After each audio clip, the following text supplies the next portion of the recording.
नरक में ठेलिम ठेला। हाँ, दोनों का कल्याण कैसे होगा? गोस्वामी जी भी रामचरितमानस में लिखते हैं कि हरई शिष्य धन शोक न हरई, सो गुरु घोर नरक मां परई। ऐसे गुरु घोर नरक की यातनाएं भोगते और शिष्य का भी कल्याण नहीं होता। तो कहते हैं कि ये श्याम और श्वेत धागा क्यों है? तो इसके संदर्भ में अनेक अनेक बातें। बोले श्याम जो रंग है वो रात्रि का प्रतीक है और श्वेत रंग जो है वो दिन का प्रतीक है। अहरनिश भजन हो, रातों दिन सुमिरन हो, इसलिए और श्याम रंग का धागा है। 24 घंटे कंठ में कंठी ना दे करके हाथ में धागा बांधा गया। क्यों? क्योंकि इस हाथ पर निरंतर दृष्टि जाती रहेगी और उस परमात्मा की याद आती रहेगी। हाथ में कंठी, हाथ में स्मृति दी गई। महंतों के दोनों हाथ में दी गई। उनकी जिम्मेदारी और भी अधिक बढ़ जाती है। पैर में आंदू दिए गए हैं कि पग पग पर स्मिरन होता रहे। आंदू इस बात का प्रतीक है। तो हम अपने संप्रदाय की जो बातें हैं, अगर उसका अध्ययन या तो अध्ययन करें या फिर गुरुओं के पास बैठ करके वो चीजें सीखें,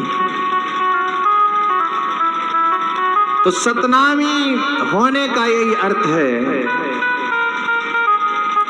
ध्यान धरे गुरुमूर्ति के, सतनाम को जिक्र निरंतर लावे।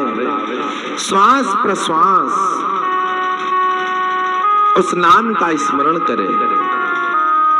5-25 सबे कर स्थिर, चंचल मन यहु बहाई न पावे। ये जो चंचल मन है इसको साध करके भजन में लगाओ। ये बहुत भगेगा शुरू में, लेकिन जबरदस्ती इसको भजन में लगाना ही लगाना है। बोले सत्य, सत्य बोलने का प्रयास करे। असत्य न भाक है, कुमति दुराए सुमति प्रगटावे। हृदय में सुमति की भावना रखे, कुमति को दूर करे। जन गुरु दत्त रहे यह लक्षण, सो सतनामी भक्त कहावे।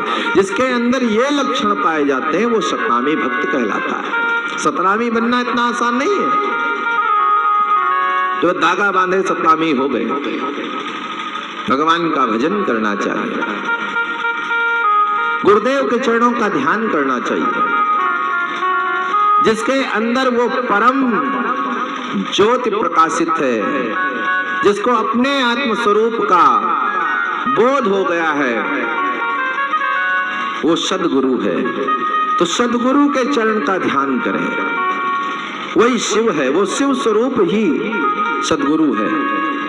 भगवान शिव कहते हैं माता भगवती पार्वती से कि तुम हमारे चरणों का ध्यान करो, तुम मन धरो हमारा ध्याना, पूछो जनि हमार कछु ज्ञाना। बस तुम हमारे चरणों का ध्यान करो।